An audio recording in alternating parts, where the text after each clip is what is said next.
Hello and welcome to all of you. आप सबका स्वागत है हमारे बायोलॉजी फिंगर टिप्स के ऑफिशियल चैनल पे, जहाँ पे हम नेक्स्ट नीट और एनसीईआरटी N3 सीरीज़ को देख रहे हैं। जिस सीरीज में आपने पहले लाइव सेशन में देखा था कि हम ब्लड से अपने सर्कुलेटरी सिस्टम से हमने कहानी की शुरुआत की। हमने बात किया बॉडी फ्लूइड्स का, और बॉडी फ्लूइड्स में हमने बात किया था ब्लड के कुछ बेसिक बातों की। ठीक है, जिसमें हमने क्या बात किया, तो हमने बात किया था प्लाज्मा के बारे में। अब हम प्लाज्मा से आगे की कहानी चलाएंगे, आगे की कहानी देखेंगे और बात करेंगे फॉर्म्ड एलिमेंट्स की। जैसा कि पिछले सेशन में मैंने बताया था, फॉर्म्ड एलिमेंट्स ब्लड में 45% होते हैं। अब इससे आगे क्या क्या बातें हैं जो आपको जाननी है, और फिर लास्ट में एनसीईआरटी को भी देखेंगे। तो चलिए आज का सेशन शुरू करते हैं और हमारी कहानी आगे बढ़ेगी। बढ़ने वाले हैं हम लोग फॉर्म्ड एलिमेंट्स के तरफ। ठीक है, तो जैसा कि आपको दिख रहा होगा, फॉर्म्ड एलिमेंट्स में तीन बेसिकली चीज़ें दिखती है। अगर हम इस फॉर्म्ड एलिमेंट्स की बात करें तो यहाँ पे आपको तीन चीज़ें दिखेगा। क्या क्या दिखेगा? तो यहाँ पे दिखने वाला है इरिथ्रोसाइट। दूसरी चीज जो दिखेंगी वो होगा ल्यूकोसाइट, यहाँ पे आप देख सकते हैं। और जो तीसरी चीज आपको दिखेगी वो होगा प्लेटलेट्स।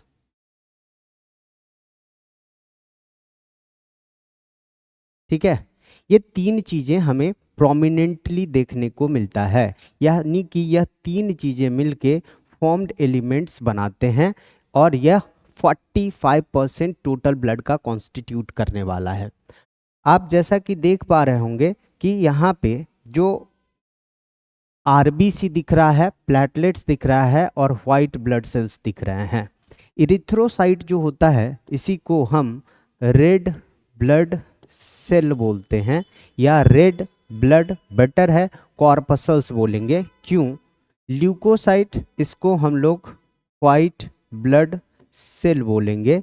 और बात करें प्लेटलेट्स की, तो प्लेटलेट्स का नाम प्लेटलेट्स ही रहने वाला है। तो नाम भी ध्यान से समझते चलना है, नाम के साथ ही कहानी को आगे बढ़ाते हुए चलना है। अब हम लोग एक एक करके इरिथ्रोसाइट, ल्यूकोसाइट एंड प्लेटलेट्स की बात करने वाले हैं। तो चलिए आगे बढ़ते हैं और बात करते हैं इरिथ्रोसाइट की। इरिथ्रोसाइट यानी कि हमारा आरबीसी। इस आरबीसी के बारे में कुछ बेसिक और इम्पॉर्टेंट बात। सबसे इम्पॉर्टेंट बात यह है कि हमारे आरबीसी में न्यूक्लियस नहीं देखने को मिलता है। ठीक है, जिस वजह से यहाँ पे न्यूक्लियस नहीं दिखने की वजह से आरबीसी को रेड ब्लड सेल या कॉर्पसल्स भी नाम दिए जाते हैं। अब दूसरी बात करें तो ये जो होता है इसका शेप बाइकॉनकेव और डिस्क शेप दिख रहा होगा आपके सामने में, ये डिस्क जैसा दिखता है। इसमें साइटोप्लाज्म में हीमोग्लोबिन नाम का सब्सटेंस पाया जाता है। तो कुछ इंपॉर्टेंट बातें जो यहाँ पे हैं, इसके अलावा जिन बातों को आपको ध्यान में रखना है। अगर हम बात करें इसके शेप की, तो इसका शेप होगा सर्कुलर,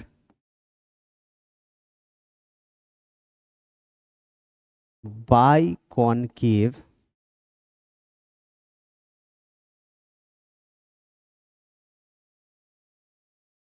एंड डिस्क शेप्ड। ठीक है, ये इसके शेप के बारे में बात ध्यान में रखनी है। दूसरी बात अगर हम बात करें तो यहाँ पे जो सबसे इम्पॉर्टेंट बात है वह यह, यहाँ पे न्यूक्लियस देखने को नहीं मिलता है, न्यूक्लियस एब्सेंट होते हैं। अगली बात जो इम्पॉर्टेंट बात, थोड़ी सी अलग बात और एनसीईआरटी से थोड़ी अलग बात जो हम लोग करने वाले हैं, वो दो ऑर्गेनिज्म का नाम याद रखेंगे। ऑर्गेनिज्म का नाम है कैमल एंड लामा। ये दो ऐसे जीव हैं जिनके आरबीसी के बारे में बात करें तो ये बहुत इंपॉर्टेंट बात है। हालांकि एनसीईआरटी ने इसको मेंशन नहीं किया है, बट आपको ध्यान में रखना है, ये दो ऐसे मैमल्स जिनका जो आरबीसी का शेप होता है ओवल होता है, बाई कॉन्वेक्स होता है, एंड जो तीसरी इंपॉर्टेंट बात है वो ये कि इसके आरबीसी में न्यूक्लियस देखने को मिलता है, यानी कि न्यूक्लियस प्रेजेंट होता है। ठीक है, तो ये इंपॉर्टेंट बात है, इस बात को ध्यान में रखना है। ऐसे मैमल्स, दो मैमल्स जिनका आरबीसी जो होता है वह ओवल होता है, बाई कॉन्वेक्स होता है, एंड इसके आरबीसी में न्यूक्लियस देखने को मिलता है, ये सबसे इंपॉर्टेंट बात है। हालांकि एनसीईआरटी ने मेंशन नहीं किया है, बट फिर भी आप इस बात को ध्यान में रखेंगे।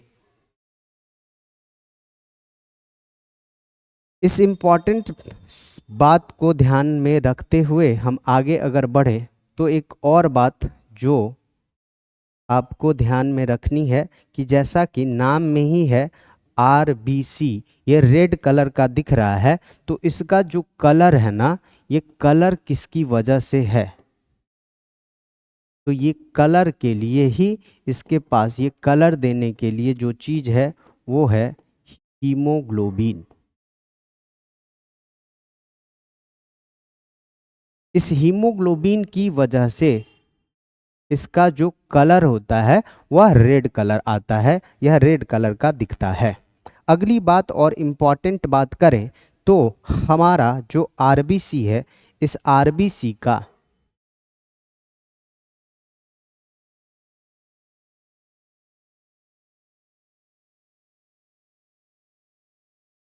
ये वाला पार्ट जिसको हम बोलते हैं प्लाज्मा मेम्ब्रेन, लेकिन यहाँ पे यह बात नहीं है, बात कुछ और है। आरबीसी का जो प्लाज्मा मेम्ब्रेन होता है ना, इसके लिए एक अलग से वर्ड यूज़ किया जाता है, डोनेंस मेम्ब्रेन। ये बात भी ध्यान में रखनी है। हालांकि वापस से एनसीईआरटी ने इस बात को मेंशन नहीं किया है, बट इनडायरेक्टली इसने एक जगह पे इस बात को मेंशन किया हुआ है। ठीक है, अब इस डोनेंस मेम्ब्रेन के बारे में अगर हम बात करें तो ये बहुत ही ज़्यादा हाईली परमिएबल होता है। किस चीज़ के लिए? HCO3 minus bicarbonate and chlorine ion के लिए हाईली परमिएबल है, यानी कि ये दो ऐसे आयंस हैं जो आरबीसी में जा भी सकता है और आरबीसी से आ भी सकता है। ये भी इंपॉर्टेंट बात है, इस बात को भी यहाँ पे ध्यान में रखना है। So Donnan's membrane of RBC is highly permeable for chlorine and bicarbonate ion, ये भी बात आपको ध्यान में रखना पड़ेगा। आगे बढ़ते हैं और बात करते हैं हम इस आरबीसी के लाइफ स्पैन की। अगर हम बात करें इसके लाइफ स्पैन, यह कितने दिन तक जिंदा रहेगा, तो जिस दिन ये बनता है उस दिन से इसका अप्रॉक्स जो लाइफ स्पैन है ये 120 डेज होते हैं। 120 दिन तक यह जिंदा रहने वाला है, 120 दिन इसका लाइफ स्पैन होता है। And after completing it's life span, जब यह डेड होगा तो डेड आरबीसी चला कहाँ जाता है? एक ऑर्गन में, जिस ऑर्गन का नाम है स्प्लीन। अगर हम बात करें इस स्प्लीन की, तो इस स्प्लीन को बोला जाता है ग्रेवयार्ड ऑफ आरबीसी। इसको बोलते हैं ग्रेवयार्ड ऑफ आरबीसी। ये इंपॉर्टेंट बात है, इस बात को ध्यान में रखना है। ठीक है, आगे अब हम बात करें काउंट की, तो आरबीसी की काउंट, कल हमने बात किया था ब्लड वॉल्यूम का, ध्यान रखना है। ब्लड वॉल्यूम हमने बोला था मेल में और फीमेल में, अप्रॉक्स में हमने 5.5 लीटर लिया था और फीमेल में 4.5 लीटर लिया था। उसके पीछे के रीजंस को भी हमने समझा था। ठीक है, अब बात अगर करते हैं कि यहाँ पे आरबीसी का काउंट, तो उसी हिसाब से आप ध्यान में रखना है आपको। काउंट की बात करें तो मेल में 5.5 मिलियन, 5.5 मिलियन पर MM क्यू, एंड फीमेल में अगर बात करें तो इसका काउंट होता है 4.5 मिलियन पर mm³ अब पर mm³ का क्या मतलब है? तो अगर हम एक छोटा सा क्यूब ले लें, इस क्यूब का लेंथ, विड्थ, लंबाई, चौड़ाई, ऊंचाई सब कुछ अगर 1 मिलीमीटर हो, इसमें अगर हम अपना ब्लड फिल कर दें, ब्लड भर दें, तो मेल के केस में यहाँ पे अगर हमने ब्लड को फिल कर दिया इस जगह पे, तो आपका जो ब्लड होगा मेल के केसेस में, इस ब्लड में अगर हम यहाँ पे इसकी काउंट करें, आरबीसी की संख्या देखें, तो यहाँ पे हमें मेल का दिखने को मिलेगा 5.5 मिलियन और फीमेल का देखने को मिलेगा 4.5 मिलियन।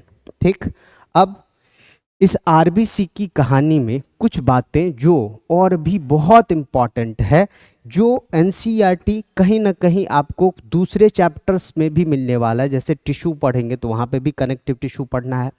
जब आप पढ़ेंगे एक्लेमेटाइजेशन, ब्रीदिंग चैप्टर्स पढ़ेंगे, रेस्पिरेटरी सिस्टम जब पढ़ेंगे तो वहाँ पे भी आपको देखने को मिलेगा।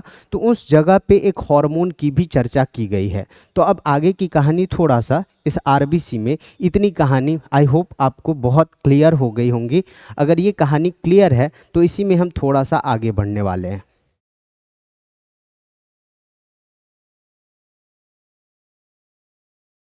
चलिए जी, तो इस कहानी को थोड़ा सा आगे बढ़ाते हैं और आरबीसी के बारे में कुछ और इम्पॉर्टेंट बात करते हैं। आरबीसी के प्रोसेस, फॉर्मेशन, बनने की प्रक्रिया, प्रोसेस ऑफ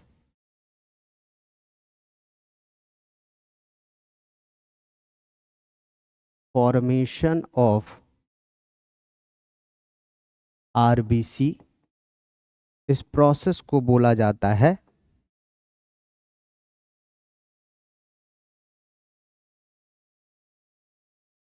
इरिथ्रोपोएसिस।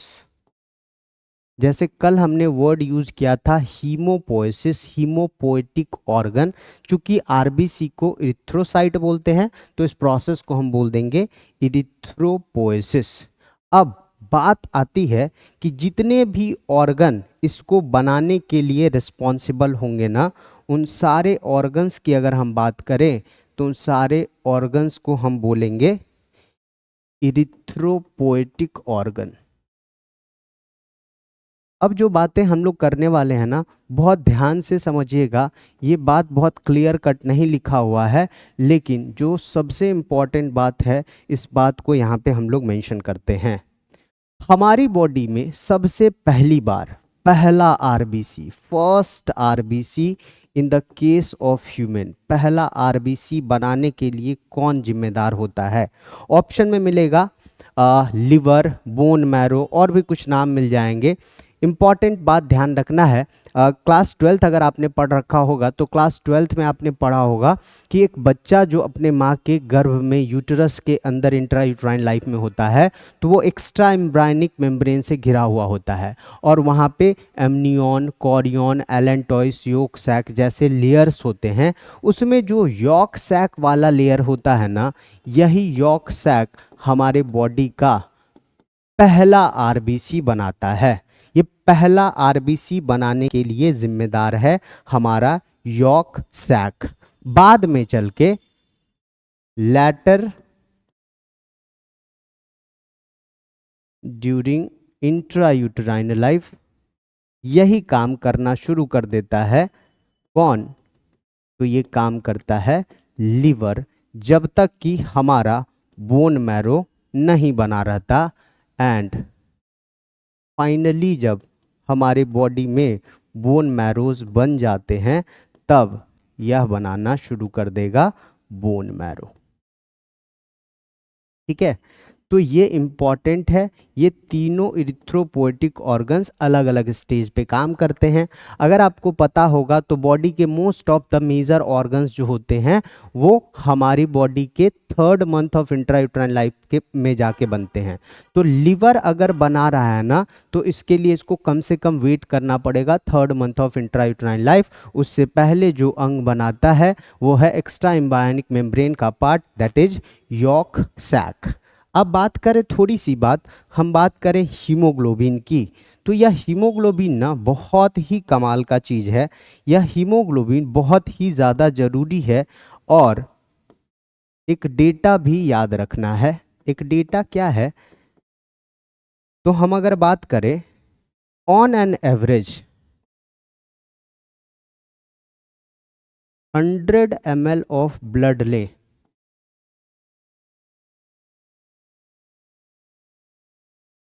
तो इसमें होता है 12 से 16 ग्राम हीमोग्लोबिन। ठीक है। यह हीमोग्लोबिन किस चीज़ के लिए जिम्मेदार है, तो यह हीमोग्लोबिन जो रेड कलर देने वाला है, जो रेड कलर देता है हमारे आरबीसी को, यह हीमोग्लोबिन इसके अंदर में प्रेजेंट होता है। और यह हीमोग्लोबिन ऑक्सीजन को अपने साथ कैरी करता है और ऑक्सीजन को ढो के ले जाता है और हमारे सेल्स तक पहुंचाएगा। फिर वहाँ से जो इसको कार्बन डाइऑक्साइड मिलेगा, उस कार्बन डाइऑक्साइड को भी यह कैरी करता है। यानी गैसियस ट्रांसपोर्ट के लिए यह हीमोग्लोबिन का होना ज़रूरी है और बहुत ही ज़्यादा ज़रूरी है। सो ऑन एन एवरेज एक एडल्ट हेल्दी ह्यूमन बीइंग में 100 ml of blood contains 12 to 16 gram of haemoglobin. इस पूरी कहानी में जो सबसे इम्पॉर्टेंट बात और बहुत ध्यान रखने वाली बात है वो ये है कि पहला आरबीसी यॉर्क सैक बनाता है। फिर जब हमारा लिवर फॉर्म हो जाएगा तो लिवर बनाने लगेगा, एंड जब बोन मैरो बन जाएंगे तो बोन मैरो बनाना शुरू कर देगा। ये पूरी आरबीसी की कहानी थी, यानी कि हमारे इरिथ्रोसाइट की कहानी थी। आई होप ये छोटा सा सेशन आपके लिए बहुत यूज़फुल होगा। मिलते हैं अगले सेशन में और बात करेंगे फॉर्म्ड एलिमेंट्स के अगले कंपोनेंट्स यानी कि WBC ल्यूकोसाइट के बारे में। Thank you so much.